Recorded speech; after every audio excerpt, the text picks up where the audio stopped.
अच्छा रामीन, आई come to you. मेरे जो क्वेश्चन था मेरा जमरूद से, मैं वही आपसे करना चाहूँगा कि एज अ फीमेल स्टूडेंट आपको क्या लगता है कि एजुकेशन सिस्टम जो है पाकिस्तान का, उसमें क्या इम्प्रूवमेंट्स होनी चाहिए?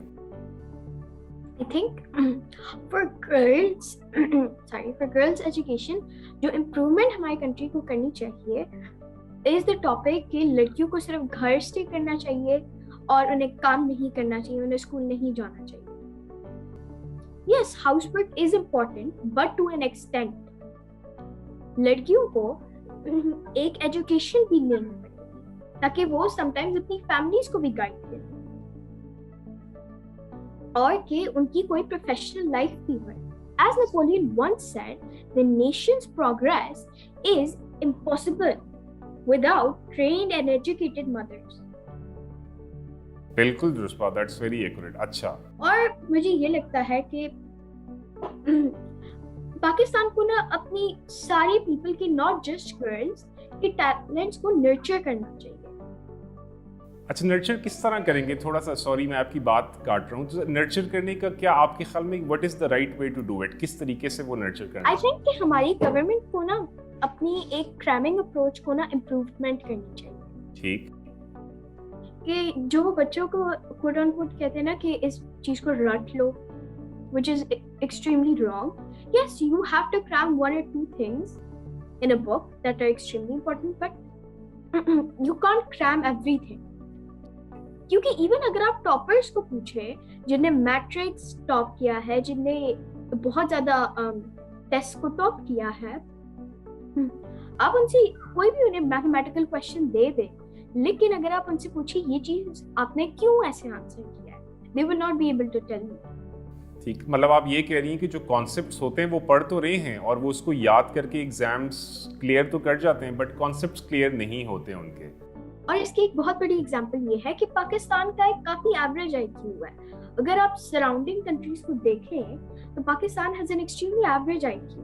तो पाकिस्तान को अपनी स्टूडेंट्स के टैलेंट्स को नर्चर करना चाहिए और उससे मोस्ट प्रोबेबली कुछ ऑर्गेनाइजेशंस के साथ पार्टनर करना चाहिए. For example science fuels etcetera, कुछ ऑर्गेनाइजेशंस के साथ पार्टनर करना चाहिए जो उन्हें हेल्प करें to nurture their students talents. अच्छा मुझे ये बताइए, आपने कहा कि आईक्यू हमारा एवरेज है, I am sure it would be true.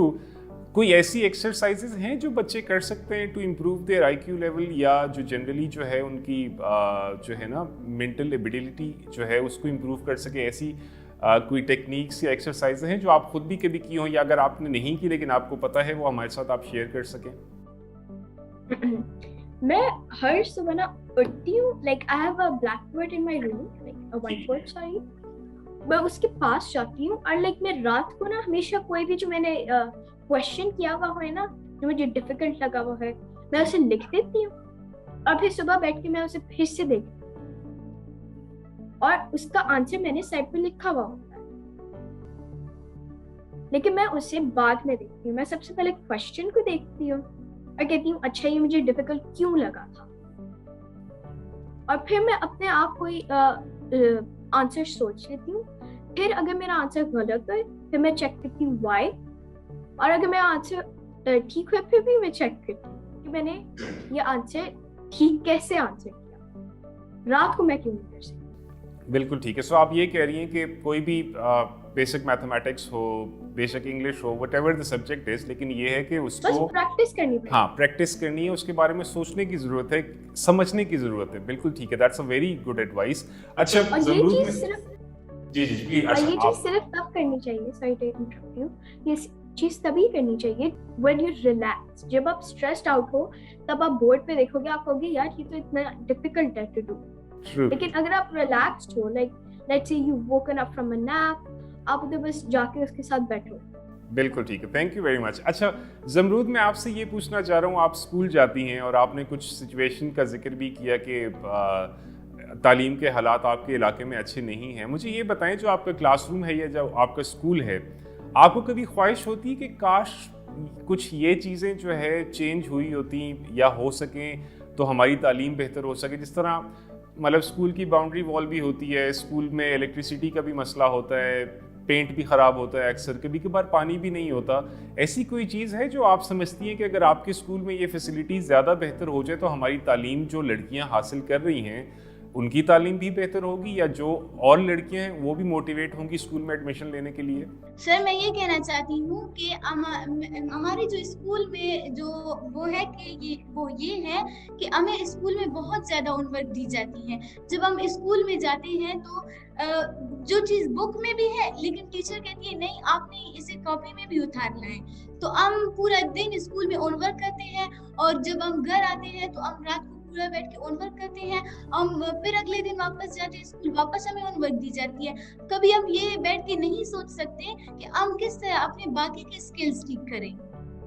आपकी बात बिल्कुल ठीक है ज़मरुद। मुझे ये बताएं कि होमवर्क जब रोज़ाना दिया जाता है और आपको, और आप कह रही हैं कि दोपहर को भी होमवर्क हम करते हैं, रात को भी करते हैं, अगले दिन वो दोबारा मिलता है, क्या वो होमवर्क पूरा मैडम चेक करती हैं कि आपने इतना होमवर्क किया है तो इसमें कुछ गलत है या ठीक है? रोज़ाना चेक होता है? यस सर, चेक होता है अच्छा, डेली। ठीक है। बस मैम क्लासरूम सारे क्लासरूम की चक्कर लगाती है और सबकी कॉपियों को देखती है कि वो काम की है या नहीं की है। जब आपने काम नहीं किया तो आपको पनिशमेंट मिलती है। अच्छा, पनिशमेंट मिलती है अभी। अच्छा, पनिशमेंट कैसी मिलती है? ज़रा मुझे पनिशमेंट के बारे में बताएं, क्या होता है? क्लास से बाहर निकाल देते हैं या डंडे से मारते हाथ हैं और क्या? ओह, डंडे से मारते हैं, दैट्स नॉट राइट। अच्छा, कॉर्पोरल पनिशमेंट। अच्छा, ये भी एक प्रॉब्लम है फिर एजुकेशन सिस्टम यस का सर। कि कॉर्पोरल पनिशमेंट अभी तक दी जा रही है, जिसको हालांकि इस पे जो है लॉ की तरफ से पाबंदी है, लेकिन अगर हो रही है तो फिर ये बहुत गलत बात। तो ये तो अच्छा हुआ कि हमारी गुफ्तगू से एक और मसला भी सामने आ गया कि स्कूलों में अभी तक बच्चों को सज़ा देने का सिलसिला चल रहा है, जिसको रुकना चाहिए। Thank you Zamurrad. अच्छा रामीन, आपसे मैं एक मैसेज लेना चाह रहा हूँ जो आप हमारी जो भी जिस तरह ज़मरूद हैं बेशक आप उनको एड्रेस कर दें, या और भी जो स्कूल गोइंग लड़कियां, यंग गर्ल्स सुनेंगी, तो do you have a message जो आप देना चाहती हैं अपनी जैसी बाकी साथियों को? जी, मेरे पास एक्चुअली है कि नो मैटर जो भी कहे आपको कि आप नहीं कुछ कर सकते, आप नहीं ये पढ़ सकते बिकॉज यू आर गर्ल, आप उन्हें कहो वेल बहुत अमेजिंग वुमेन थी throughout history. For example Marie Curie which was the first female to win a Nobel prize. बिल्कुल, यूरेनियम पे काम करती थी। जी जी। तो there were many amazing women throughout history जिनने ऐसे काम किए थे जो आज के men नहीं कर सकते। तो आप उन्हें इनमें से किसी भी women की एग्जाम्पल दे सकते हो, और आप अपना बस हार्डेस्ट वर्क करो। जितना हार्ड आप वर्क कर सकते हो ना, आप उतना ही करो, but you should still take care of yourself. बिल्कुल ठीक है। I really like your message. मेरे ख्याल में अगर मैंने किसी को कहना होता तो मैं ज़रूर ये कहता कि प्रोफेशन का जेंडर से कोई ताल्लुक नहीं है जो आपने बात की, क्योंकि डॉक्टर जिस तरह कार्डियक सर्जन्स हैं वो ख़वातीन भी हैं, मर्द भी हैं, एंड इसी तरह इंजीनियर्स में भी है, सॉफ्टवेयर की बात करें तो वो भी हैं, टीचर्स। जी जी जी जी, please please please. I just wanted to say medical जो हमारी medical field जो है ना, it is occupied by 65% women.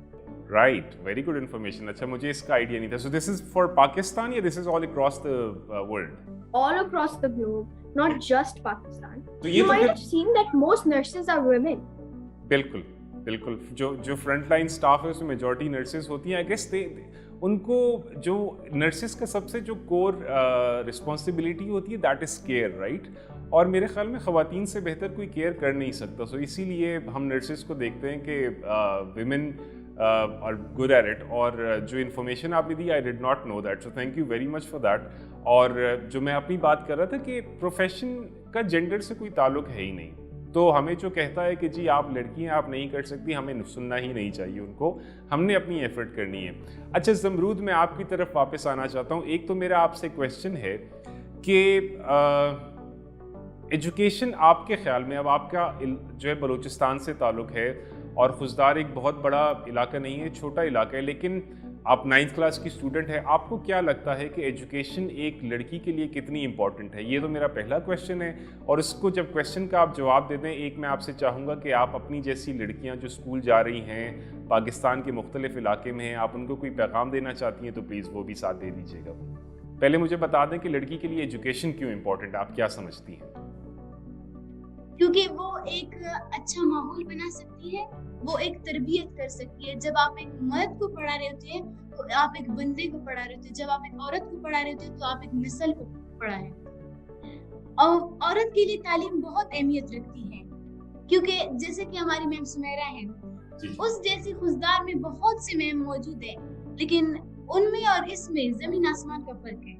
आपकी बात बड़ी अच्छी है कि जब एक खातून पढ़ती तो बेसिकली पूरा घर या पूरी नस्ल के लिए उस पर इम्पैक्ट होता है, क्योंकि जब वो माँ बनती हैं, वो बच्चों को उन्होंने जो है ग्रूम करना है, बड़ा करना है, पूरे घर की, असल में तो घर जो चलाती हैं वो तो ख़वातीन चलाती हैं, मर्द तो वैसे ही जो है रोब डालते रहते हैं। तो वो भी आपकी बात बिल्कुल ठीक है। सो थैंक यू वेरी मच।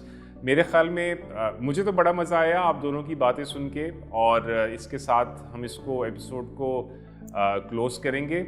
मेरी दुआएं आप दोनों के साथ हैं। आपकी जो पढ़ाई है प्लीज़ इसको बाय हुक और बाय क्रुक ज़रूर कंटिन्यू कीजिए। ज़मरूद, जो आपका CSS का इरादा है, मेरी नेक दुआएं तमन्नाएं आपके साथ हैं, ज़रूर कोशिश करें।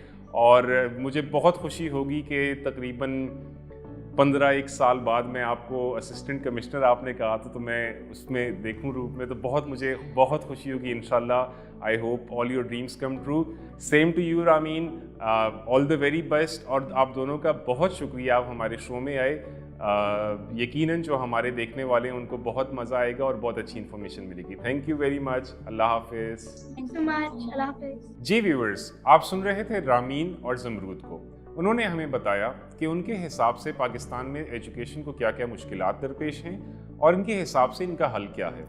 हम अपनी अगली एपिसोड में एक नए गेस्ट के साथ दोबारा हाजिर होंगे। हमारा प्रोग्राम लेट्स टॉक एजुकेशन देखते रहिए और साथ साथ हमें अपनी कीमती राय से ज़रूर आगाह कीजिए। अपना बहुत ख्याल रखिए। अल्लाह हाफिज़।